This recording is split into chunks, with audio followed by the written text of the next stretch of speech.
Okay, so I just got this in.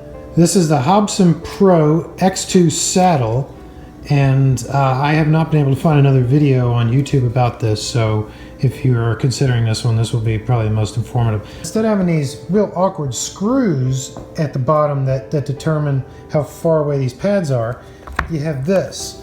And let me try to turn that in a way that you can see it. This thumb screw right here, you can see it, I'm trying to do this with one hand.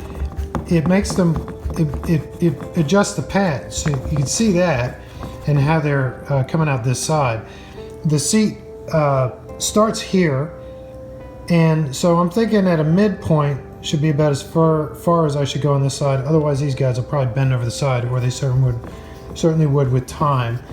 So let's see how this works. Pushing this out right about to the midpoint, and then I'll see how comfortable that is on the bike. This seat is about twice as much as the other Hobson seat, but again, I mean, I don't think you can really put a adequate price on not having to deal with a male privates killer. So we'll try this out. We'll put this on the bike, and then I'll be back with you in a minute. So if you recall from my last episode, we've got this seat right here, the Hobson Easyseat, but it turned out to kind of feel a little bit flimsy, seemed to be missing some parts, things falling off the side. Seemed like that wasn't going to survive long distance travel, even if it was comfortable, which it wasn't. I took it for a mile ride and I just couldn't stand it anymore. You could certainly see the quality differences in it. First of all, the pads are a lot softer than on the first one. Now, when I first pulled this out of the box, I thought it had more surface area on the pads, because surface area equals less pain. However, if you see this here, the surface area of them is pretty much the same. In fact, this one has a little bit worse shape than the first one, because it has these things at the end resembling what? What are these things called? Male privates killers.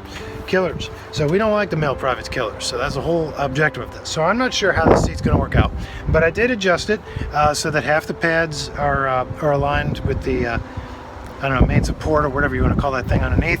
So now, without further ado, I'm going to switch to the GoPro camera, take my Crank Brothers tool set, which we reviewed in the last video, and change the seat out.